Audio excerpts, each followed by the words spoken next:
ولیوں سے محبت ہو جانا یہ اللہ کی رحمت کے نزول کا سبب بنتا ہے. یہ اللہ تبارک و تعالیٰ کی بے پناہ مہربانی ہے کہ جسے چاہتا ہے ولیوں کی محبت نصیب فرما دیتا ہے. یہ اللہ رب العزت کی بے پناہ عنایت ہے کہ اللہ تبارک و تعالیٰ وہ عظیم نعمت عطا فرما دیتا. سوچنے کی بات ہے کہ آخر کسی ولی سے محبت ہو جانا ہمارے لیے کیا فائدے کا سبب بن سکتا ہے, ہمارے لیے کیا فائدہ ہو سکتا ہے. محبت وہ جو ہمیں فائدہ پہنچائے, محبت وہ جو ہمیں نفع پہنچائے, محبت وہ جو ہمیں جہنم کے جلنے سے بچائے. یہ حقیقی محبت ہے. محبت وہ نہیں کہ جو وقتی طور پر بھوک مٹا دے, وقتی طور پر پیاس مٹا دے, وقتی طور پر انسانی احساسات و جذبات کی تسکین ہو جائے. یہ حقیقت میں محبت نہیں. محبت وہ ہے کہ جو انسان کو خدا سے ملا دے. محبت وہ ہے جو انسان کو خدا کے رسول سے جوڑ دے, دین کے سچے راستے پر قائم فرما دے. حضرت امام غزالی علیہ رحمت و رضوان جو غوث اعظم رضی اللہ تعالیٰ عنہ کے زمانے ہی کے بزرگ جلیل القدر بزرگ ہیں, آپ کے ہم عصر علماء اولیاء میں آپ کا شمار ہوتا ہے. بغداد شریف ہی کے اندر غوث اعظم رضی اللہ تعالیٰ عنہ کے روضہ مبارکہ کے بالکل قریب میں آپ کا بھی مسکن ہے, آپ بھی وہاں پر آرام فرما ہے. روایتوں میں آتا ہے کہ آپ پر بھی غوث اعظم رضی اللہ تعالیٰ عنہ کی نگاہ فیض کا اثر کہ اللہ تبارک و تعالیٰ نے آپ کی زبان و قلم میں اثر عطا فرمایا. بہرحال آپ اپنے زمانے کے جید علماء اکرام میں سے, جید اولیاء کاملین میں سے آپ کا شمار ہوتا ہے. پوری دنیا آپ کی تحریرات و تصنیفات سے استفادہ کرتی ہے. خاص کر کے جو اہل تصوف ہیں, جو اہل اللہ سے وابستگی کا اپنا ایک مشن اور اپنا ایک شیوا بنائے ہیں, وہ ان کے تصانیف سے, ان کی تحریرات سے ضرور اپنے ظاہر و باطن کو سنوارنے کے لیے استفادہ حاصل کرتے ہیں. آپ ہی کا ایک عظیم قول مبارک ہے, تفہیم تنبیہ کے طور پر سمجھاتے ہوئے آپ ارشاد فرماتے ہیں کہ اپنی محبت کو کسی ولی کے دل میں پیدا کر لو کہ تم کامیاب ہو جاؤ گے. اپنی محبت کو کسی ولی کے دل میں پیدا کر لو کہ کامیاب ہو جاؤ گے. تو یہ عظیم نکتے کو خود انہی کے سمجھانے کی, انہی کے پیمائش کی ضرورت ہو گئی. لوگوں نے عرض کیا کہ حضرت یہ معاملہ کیسا ہے کہ ہم اپنی محبت کسی ولی کے دل میں کیسے پیدا کر لیں, یہ ہم سے کیسے ہو سکتا ہے, کیسے ممکن ہے. تو آپ فرماتے ولیوں سے محبت کرنے والے ہو جاؤ. ولی سے محبت کرنے والے ہو جاؤ گے تو ان کے دل میں تمہاری محبت پیدا ہو جائے گی.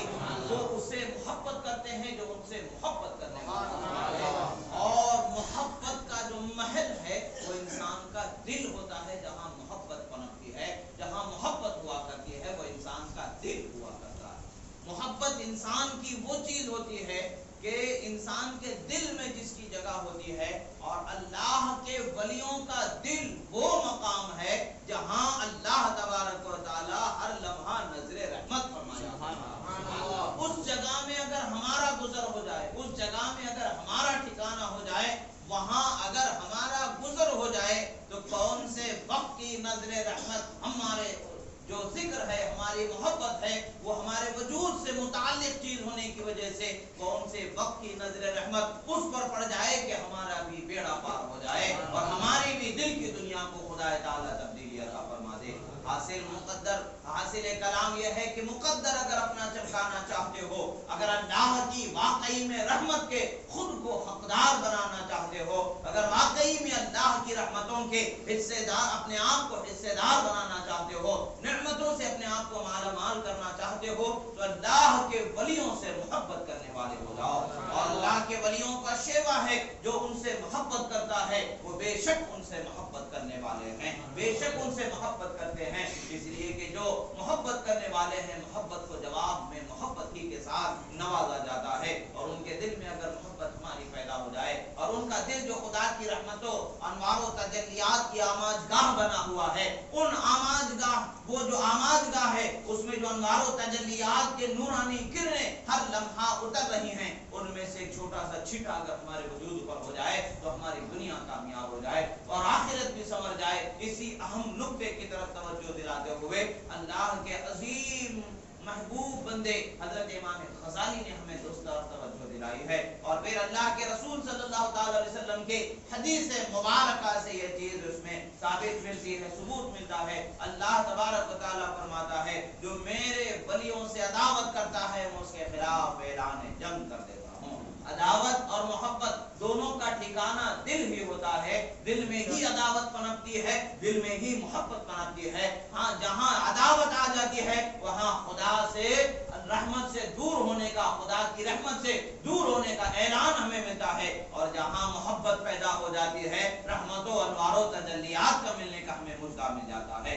آخر صحابہ کرام رضوان اللہ تعالی علیہم اجمعین کا مقام اتنا بلند و بالا کیوں ہے کہ انہوں نے رسول اللہ سے محبت کی اور رسول اللہ نے ان سے محبت فرمائی, محبت رسول اللہ نے فرمائی. تو وہ جو منبع انوار و برکات ہے, منبع نزول تجلیات ہے قلب مصطفیٰ صلی اللہ تعالی علیہ وسلم میں, ان کی محبت آ گئی تو خدا کی نظر رحمت ان پر ہو گئی. ایسی نظر رحمت ہوئی کہ ان کا درجہ پھر کسی کو میسر ہی نہیں ہو سکتا ہے.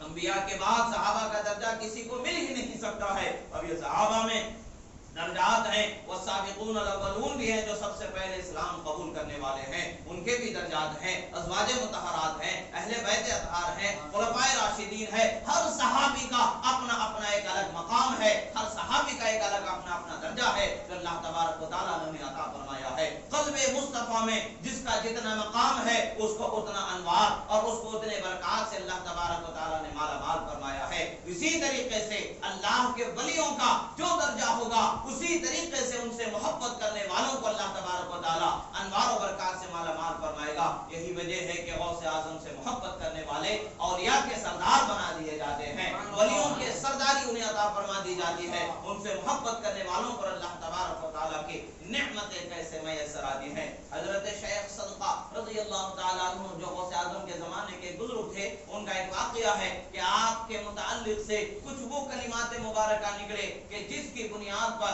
وقت کے بادشاہ اور زمانے کے جو علماء تھے, جن کی نظر, جن کی سمجھ اللہ والوں کے کلام کے معنی کی تہ تک پہنچنے والی صلاحیت نہیں رکھتی تھی, ان لوگوں نے آپ پر انکار کیا. اور وہ انکار اس حد تک کہ بڑھا کہ بادشاہ کے پاس آپ کی شکایت پہنچی اور معاملہ یہ ہوا کہ آپ کو قتل کر دینے کا اعلان کر دیا گیا اور سزا دینے کا حکم جاری کر دیا گیا. معاملہ ہوا کہ جب انہیں لایا گیا تو غوث اعظم رضی اللہ تعالیٰ عنہ کے فیض سے وہ مالا مال تھے, ان کے ایک مرید تھے. انہوں نے چیخ کر کے غوث اعظم کے لیے ندا بلند فرمائے, واہ شیخا, فرمایا اے میرے شیخ کے شیخ پیرانے پیر, میری مدد کے لیے میرے مرشد کی حفاظت فرمائیے. انہوں نے جیسے ہی زبان سے یہ کہا کہ آسمان سے دیکھنے والوں نے دیکھا کہ ایک دست مبارک ظاہر ہو رہا ہے, اور بادشاہ نے اس کو دیکھا, اس پر ہیبت طاری ہو گئی. وزیر نے دیکھا, اس پر ہیبت طاری ہو گئی. جو جلاد تھا جسے قتل کرنے کا حکم تھا اس پر ہیبت طاری ہو گئی. تلوار کو پھینک دیا گیا.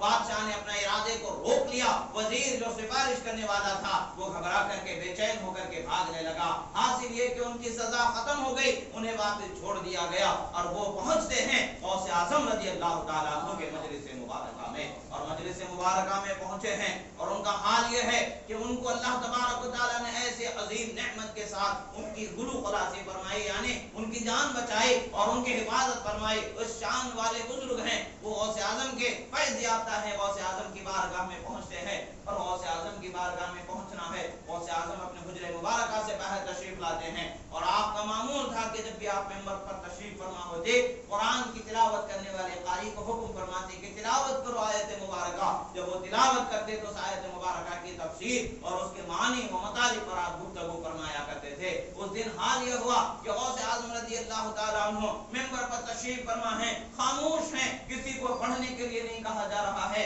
خود نہیں کچھ بول رہے ہیں, مگر محفل کا حال یہ ہے کہ وجد پر وجد انسانوں کو طاری ہوتا جا رہا ہے. کسی کی جان نکلنے کا حال بنا ہوا ہے تو کسی کو خود کا ہوش نہیں ہے, بے چینی طاری ہے. حضرت شیخ صدقہ اپنے دل میں سوچتے ہیں کیا معاملہ ہے. شیخ نے گفتگو بھی نہیں فرمائی, شیخ نے تکلم بھی نہیں فرمایا, قال بھی نہیں فرمایا کہ حال کا اس قدر غلبہ نظر آ رہا ہے, کیا معاملہ ہے, سمجھ سے بالا تر ہے. حضرت غوث اعظم رضی اللہ تعالیٰ عنہ ان کی طرف نظر کرتے ہیں, انہوں نے دل میں خیال کیا تھا, ان کی طرف نظر کرتے ہیں, فرماتے ہیں اے لہذا اے سنو, یہ بات وہ نہیں ہے. آج بیت المقدس کے مضافات کے ایک پہاڑ کے مضاف میں رہنے والے ایک اللہ کے ایسے ولی ہیں جو صرف ایک قدم پر بغداد میں پہنچ چکے. ایک قدم بغداد میں پہنچنا ہے, وہ بغداد میں پہنچے ہیں, اور ہمارے پاس انہوں نے توبہ کیا ہے, اور ہمارے پاس انہوں نے توبہ کر کے راہ سلوک کا علم ہم سے حاصل کر رہے ہیں. وہ یہاں آنے